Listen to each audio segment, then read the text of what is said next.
Hi guys, I'm Sarah, and I'm a clinical somatic educator and the author of The Pain Relief Secret. Today I want to talk about what somatic movement is and why you might want to do it. Let's start with what somatic means. The term somatic means of or relating to the living body, and it's used in medical terminology. For example, somatic cell, somatic nervous system, somatic disorder, and somatic pain. The word soma means the body as perceived from within. Now, the words soma and somatic have become buzzwords in the health and wellness industry. You might have heard of somatic yoga, somatic experiencing, somatic psychology, somatic therapy, or somatic education. Since the definitions of soma and somatic are pretty generic, they can be used to describe a variety of forms of movement and healing modalities. Pretty much any type of movement or therapy that involves paying attention to your internal sensations and experiences can correctly be described as somatic. So what is a somatic movement? A somatic movement is a movement that's practiced consciously with the intention of focusing on the internal experience of the movement rather than the external appearance or the end result of the movement. So technically, any movement can be somatic if you focus your attention on what you're feeling in your body and yourself as you move. Forget about what you look like while you're moving and don't think about the end result of your movement, like lifting your leg to a certain height. That doesn't matter. If you just focus your attention completely on what you're feeling and experiencing as you're moving, then the movement is somatic. Another defining quality of somatic movement is that it's exploratory. Even if you're practicing somatic movement with the intention of releasing muscle tension, relieving pain, improving your posture, or letting go of stress, you still need to be focused on exploring the internal experience of the movement rather than on whatever the end result is that you want. Whenever you close your eyes and begin your somatic movement practice, let it be a completely new experience. Explore and notice what you're feeling in your body at that moment. What you feel today will be different than yesterday and different than tomorrow. So you can learn something new from what you're feeling every day. Focusing on the internal experience and process of your movement rather than on the end result can be a challenge for a lot of people at first. We're accustomed to having prescriptions, like doing certain movements a certain number of times so that we can achieve a specific goal.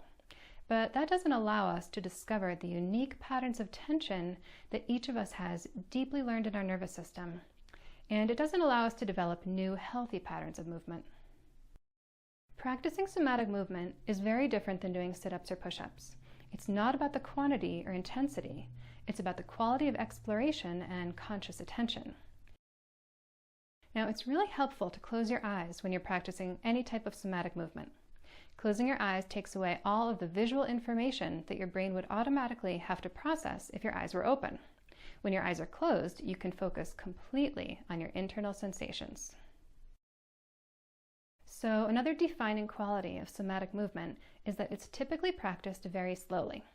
The human nervous system, which controls our muscle tension, posture, and movement, must learn new things very slowly. This applies to how we learn all new things. For example, imagine trying to learn a new language. First, you start by learning one word at a time. You have to practice every day and repeat words over and over so that you remember them. Gradually, you start stringing those words into short sentences. Eventually, if you keep practicing, you'll be able to have a conversation with someone in this new language. Learning a new way of using and sensing your body is exactly the same. You have to start by moving very slowly. When you do movements quickly, you're not learning anything new. You're just reinforcing existing patterns that are deeply learned in your nervous system.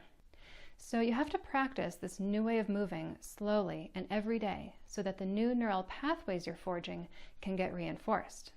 Over time, you'll be able to gradually speed up and perform movements more quickly while still maintaining correct form and muscular control.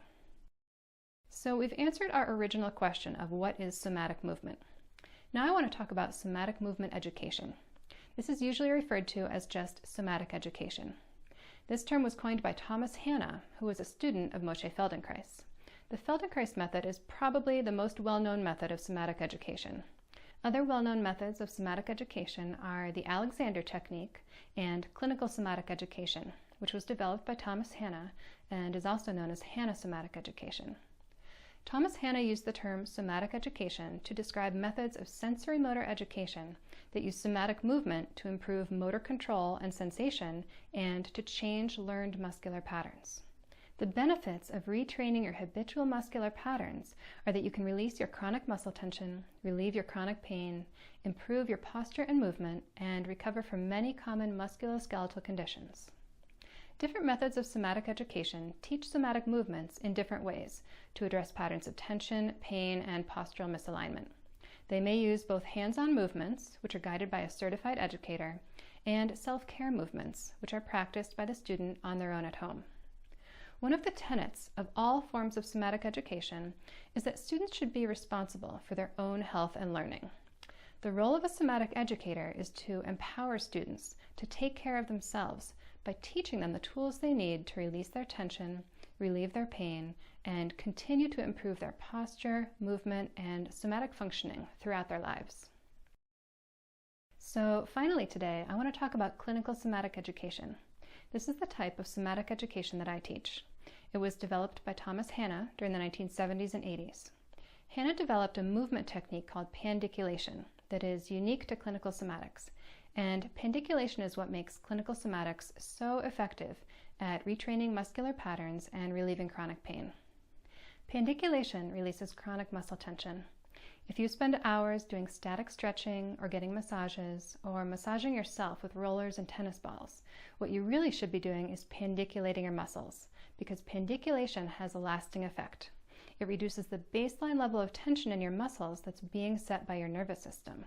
So when you pandiculate your muscles on a regular basis, not only can you stop doing all those other things like stretching and massaging, but you can actually make progress. Your muscles will become looser and more relaxed over time. Your musculoskeletal pain will go away, and your posture and movement will continue to improve. If you want to learn more about pandiculation or somatic education in general, I'm including some links below the video. Thanks so much for watching.